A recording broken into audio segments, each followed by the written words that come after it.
Hello everybody and welcome back for the weekly VR news. As always, I'm Mateo311 and this is your channel for everything VR related. Today's episode is all about new VR games, as not only do we have 7 titles dropping this week, plus we also have a brand new VR game showcase and even a few additional sneak peeks to jump into. Now there are of course the links and timestamps if you want to skip ahead, but let's start things off like normal with the check-in. So the check-in is where I let you guys know what I'm up to in the VR industry, and lately it's crazy. It is just so many games. There's big titles like Deadpool coming out that I am blasting through right now so I can give you guys a full review. But at the same time, there's some unknown games that haven't even been announced that I'm playing that are actually surprisingly good. It is a crazy time. I'm going to cover as much as possible. So always let me know down in the comments what games you want to see showcased and I will do my best. But I'm one dude.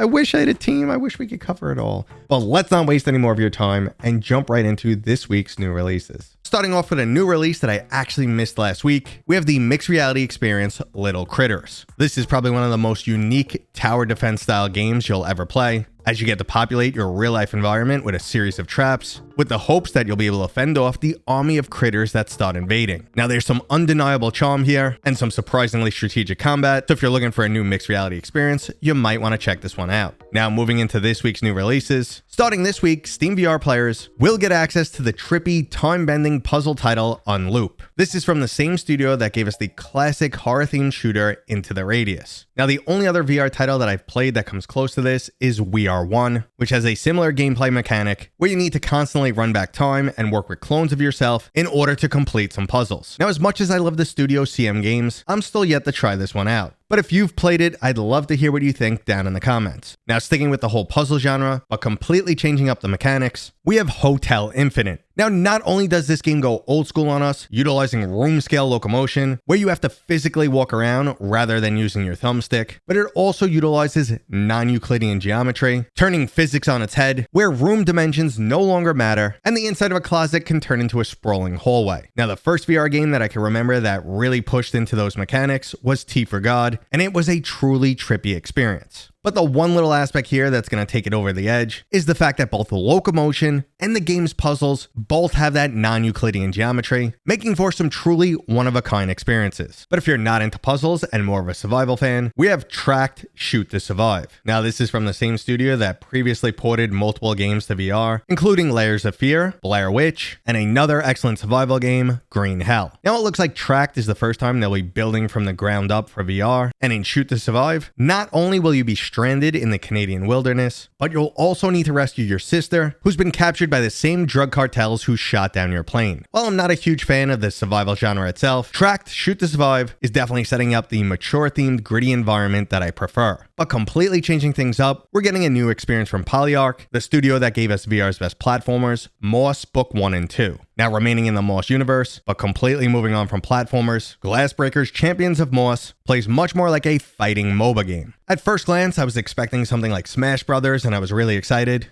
but that is definitely not the case here. You jump in for 1v1, 2v2, 1v2, or skirmish matches against the AI in some quick 10-minute battles. The combat itself is much more similar to a strategy or MOBA style game, as you are micromanaging up to 3 heroes that each level up over time and based on performance. Now with 12 different champions to choose from, there's also a whole nother level of strategy deciding on what team of 3 you should take. It's been quite some time since I demoed Glassbreakers, so I'm really excited to jump back in this week, and you guys let me know down in the comments if you want me to cover this game. Now for pretty much the rest of today's video, we have some good news for PlayStation VR2 gamers. Thanks to Flat the VR Studios, we just got the port of VR Racer Hoverbike, plus there's 3 more games coming this month, including Audio Trip, Roboquest, and Shadowgate VR. Now the classic rhythm game Audio Trip is actually dropping this week, and I expect there'll be a bunch of whole new gamers dancing to some music, catching gems, and riding those ribbons. If you've never tried Audio Trip, it's similar to other rhythm games like Beat Saber, except this one's more focused on movements that make you feel like you're dancing. Now let's stick with rhythm games for a moment, but change the major gameplay mechanics to something like Tetris, and that's what we'll get from Lumines Arise. It's basically like the Tetris effect all over again, as you take that puzzle piece combining gameplay and mash it with an absolutely incredible audio-visual experience. Now years since release, Tetris Effect still has this odd addiction on me, where whenever I need a few minutes to clear my head, I will will jump in for a game or two. And now I'm wondering if Lumines Arise will push Tetris Effect out of my rotation. Now to quickly jump back to those other releases from Flat the VR Studio, Roboquest is looking like the next big roguelike shooter. As a port from an existing flat screen title, not only is it bringing more gameplay and higher quality graphics than we're used to, but it's already an absolutely beloved game, and all the demos I've tried so far have showcased a very solid game port, so I'm really excited. And that brings us to today's main story, the fact that VR wants to go out with a bang in 2025. This week, on top of all these releases, we also have the VR Game Showcase that I'm going to be co-streaming with Steve Knows. If you guys have been following the channel for a while, Steve Knows is one of my longtime buddies. We used to do the Matt Knows podcast, which was me and him, but scheduling was always tough for us. We're getting back together. We're going to do the game showcase. There's going to be some surprises in there. I know there's a few surprises left for the rest of the year that I can't talk about just yet. Exciting time, guys. I'm absolutely pumped.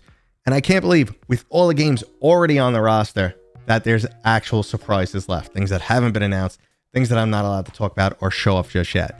But we know probably one of the biggest and soon to be released games is Deadpool. We're only about less than a week away for that, and I'm pumped on that one. I promise to cover that. But what surprises are you guys looking for? What games are you still, dying to play before the end of the year? What's left on your big list? Is it Thief? Is it the new Star Trek game? Teenage Mutant Ninja Turtles we just demoed. That's 2026, but I'm actually pretty pumped for that.